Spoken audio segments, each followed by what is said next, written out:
Before Jake Paul ever laced up a glove, he was already one of the most hated kids on the internet. A corny Disney Channel star turned loud-mouthed YouTuber who built his fame on pranks, flexing mansions, and flaunting rented Lamborghinis. People didn't just dislike Jake Paul, they despised him, and when he first teased stepping into a boxing ring, most of the world thought it was nothing more than another stunt for clicks, just Jake being Jake.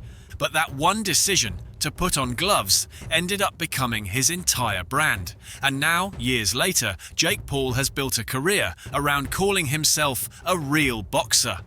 The only problem? No matter how many fights he takes, no matter how many belts he waves around, Jake Paul will never actually be respected in the sport of boxing. Let's break down exactly why. It all really started in April 2021, when Jake Paul fought Ben Askren. On paper, it looked like a fight. Askren was a professional combat sports athlete, a former UFC fighter with a reputation for toughness. But anyone who actually followed MMA knew the truth. Ben Askren wasn't a striker. His whole career had been built around wrestling, grappling, and grinding opponents down. And by the time Jake fought him, he was way past his prime, had just had hip surgery, and looked more like a dad at a barbecue than a serious athlete. Still, Jake knocked him out in the first round, and suddenly, the headlines weren't about Jake being a joke anymore. They were about Jake Paul being dangerous. But here's the thing. Beating a washed-up wrestler with no striking pedigree isn't the same as beating a boxer, and everyone knew it. That fight wasn't about proving skill, it was about optics.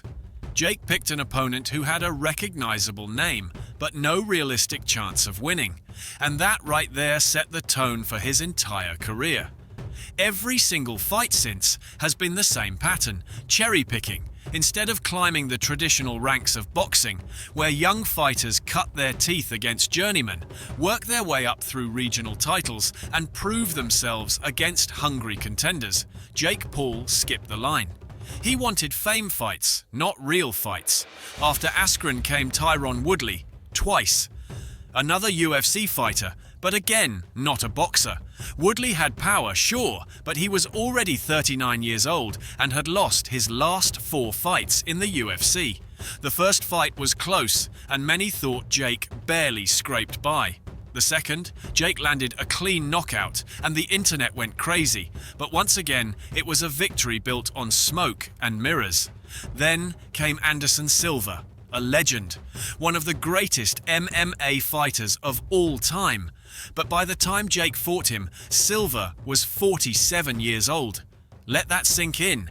Jake Paul in his mid-20s, fighting a man nearly double his age, and somehow still hyping it as a legitimate victory.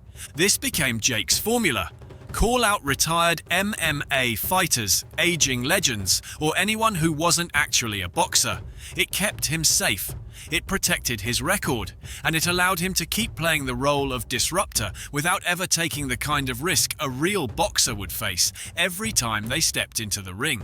But eventually, the facade had to break, and it broke when Jake finally stepped in with Tommy Fury. So, I see somebody's having a little bit of something to say. Mr. Jake Paul, you can fight me anytime, any place, anywhere. All you've got to do is get in touch. Now, Tommy Fury isn't exactly a world beater himself. He's the younger brother of heavyweight champion Tyson Fury, but his own career has been filled with journeymen and low-level opponents.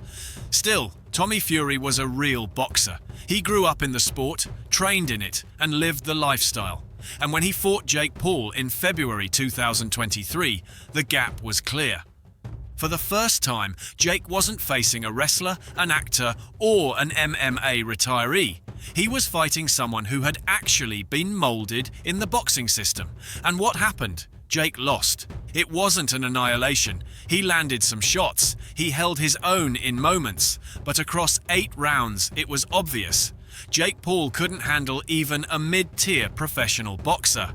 The judges gave it to Fury, and just like that, Jake's credibility collapsed. Because in boxing, respect doesn't come from Instagram followers or knockout clips. It comes from who you beat.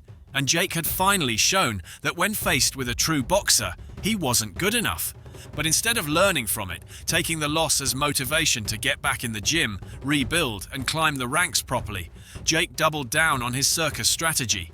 Enter Mike Tyson. Yes, that Mike Tyson. Iron Mike, the baddest man on the planet, one of the most terrifying heavyweights in history, and Jake Paul somehow spun it into a pay-per-view spectacle. The only problem? Mike Tyson was 58 years old, nearly 60, a man with decades of ring wars behind him, multiple retirements, health problems, and long past the point of being a competitive athlete. The fight was nothing more than exploitation. Jake knew Tyson's name would sell tickets. He knew people would pay to see Iron Mike one last time.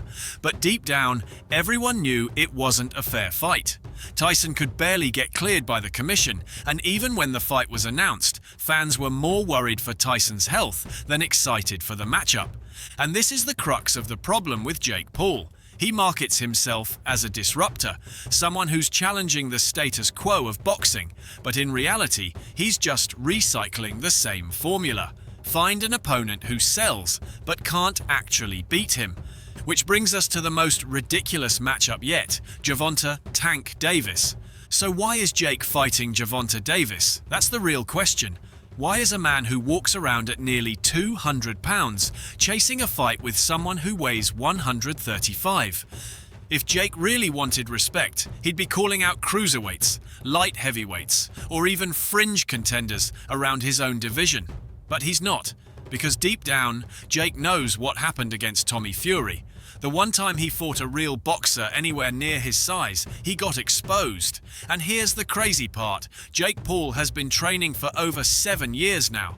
7 years in the gym, millions spent on coaches, sparring, and private camps. By this point, he should be more than ready to test himself against a true opponent in his own weight class. But instead of stepping up, he keeps looking for shortcuts. Fighting Tank Davis isn't about proving skill, it's about avoiding the embarrassment of losing to someone his own size again. And this is why the respect Jake Paul desperately craves will never come. Because respect in boxing isn't about headlines, it's about doing the work. Mike Tyson didn't become a legend by fighting guys from the UFC. Muhammad Ali didn't build his reputation by picking opponents from other sports. Floyd Mayweather didn't go 50-0 by fighting influencers. They fought real boxers, night after night, under the same system, climbing the same ladder. Jake Paul has never done that. The one time he tried, against Tommy Fury, he failed. And ever since, he's avoided real boxers like the plague. At the end of the day, Jake Paul is a businessman. He knows controversy sells. He knows circus fights draw eyeballs. And he knows that as long as he can keep selling tickets, he doesn't actually need the respect of hardcore boxing fans. But here's the thing, he craves it.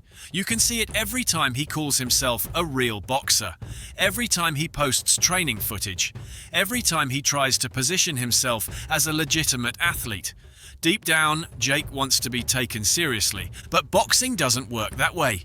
You can't cheat the system. You can't buy respect. You have to earn it. And Jake Paul has spent his entire career avoiding the one thing that would actually give him legitimacy, fighting boxers.